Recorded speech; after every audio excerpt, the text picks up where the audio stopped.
Chers frères et sœurs, shalom. En ce 12e dimanche du temps ordinaire, l'Église nous invite à célébrer la solennité du Sacré-Cœur de Jésus. Trois lectures qui nous sont proposées. La première lecture tirée du livre de Deutéronome, au 7e chapitre, du 6e au 11e verset. La deuxième lecture de la première lettre de Saint Jean, au 4e chapitre, du 7e au 16e verset. Et l'évangile de Jésus-Christ selon Saint Matthieu, au 11e chapitre, du 25e au 30e verset. Toutes les lectures qui nous sont proposées pour notre méditation sont riches. Dans la première lecture tirée du livre du Deutéronome, le Seigneur fait son propre choix par amour pour son peuple. Son amour se manifeste gratuitement envers les faibles. S'il a choisi Israël, ce n'est pas pour ses mérites ni ses capacités, mais par son propre choix, parce qu'il n'a de compte à rendre à personne. C'est pourquoi, parmi les peuples voisins, le Seigneur a jeté son regard sur Israël du fait de sa petitesse et il a délivré de la maison de l'esclavage en sauvant son peuple de l'oppresseur par son propre et libre amour. C'est ainsi que Dieu s'oppose aux orgueilleux, aux petits et aux humbles, sa grâce est accordée. Dans la deuxième lecture, Saint Jean nous invite à un amour mutuel et désintéressé qui trouve son commencement en Dieu qui est vraiment amour. C'est ainsi que Dieu lui-même a manifesté son amour en envoyant son Fils pour nous racheter. Pour nous chrétiens, nous devons savoir que la connaissance de l'amour de Dieu implique automatiquement la reconnaissance de ses propres frères et sœurs dans l'amour. Si nous prétendons aimer Dieu, nous devons de ce fait aimer nos semblables, car Saint Jean le déclare clairement. Mes bien-aimés, aimez-nous les uns les autres, puisque l'amour vient de Dieu. Le vrai amour de Dieu se réalise en nous, car chacun de nous demeure fermement à cet amour qui vient du Père. Le Seigneur nous aime d'un amour débordant sans que nous lui demandions cela. En revanche, chers frères et sœurs dans le Christ, nous devons aussi nous aimer les uns les autres afin que son amour puisse atteindre sa perfection. Et cet amour doit normalement être sans limite ni barrière aucune. En effet, dans la page de l'évangile de cette solennité, nous allons nous focaliser sur deux caractéristiques du cœur sacré de Jésus. Car nous le savons, il y a beaucoup de caractéristiques. Il y a plusieurs qualités que nous pouvons imiter pour Jésus. Mais dans cette méditation, nous allons focaliser notre attention sur deux caractéristiques que je trouve vraiment nécessaires. Le cœur soulageant et le cœur qui donne le repos. Le cœur n'est pas seulement l'organe central de l'appareil circulatoire, mais centre de la personne, noyau des affections et des décisions. Tous nos actes, bons ou mauvais, relèvent notre intériorité ou l'état de notre cœur.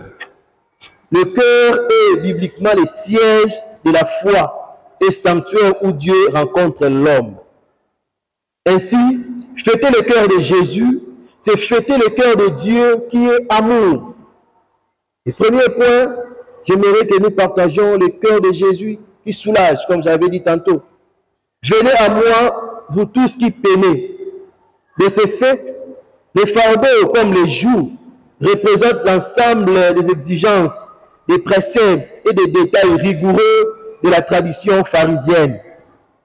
À travers cette parole, Matthieu invite encore les Juifs, ses contemporains, à trouver dans l'Église chrétienne non pas un mot d'exigence, mais une liberté nouvelle. Mais le joug de Jésus est totalement différent. Il est léger et doux. Jésus, qui nous aime d'un amour débordant, nous invite donc à prendre son joug en l'imitant. Lui qui est doux, humble de cœur. Grâce à sa douceur, Jésus est bon pour les petits de ce monde. Shalom. Le cœur de Jésus qui donne le repos.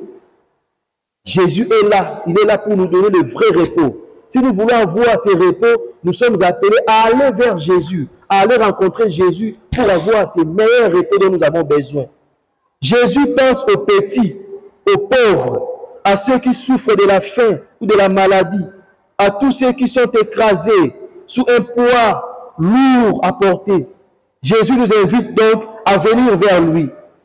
La question qu'on peut se poser est celle de savoir, est-ce que je sais m'approcher de Jésus quand je suis écrasé sous le poids de mes soucis ou de mes peines?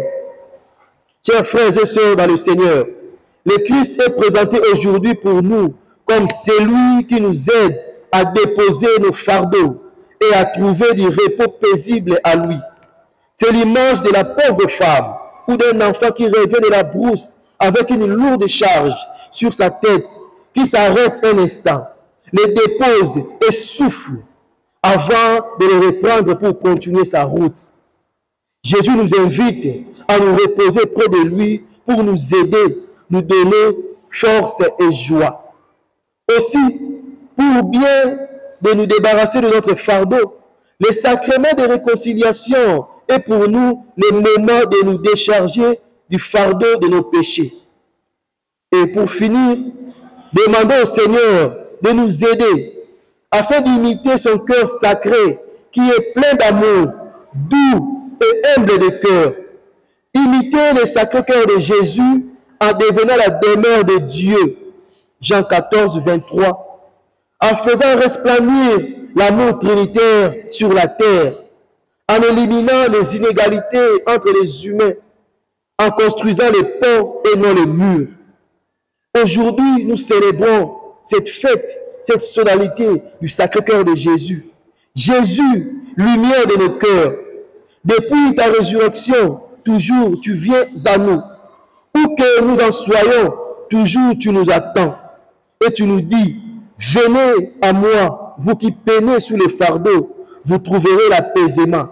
Seigneur Jésus, en cette solennité où nous célébrons le Sacré-Cœur de Jésus, aide-nous, Seigneur, à nous approcher de toi pour obtenir le repos dont nous avons besoin. Amen.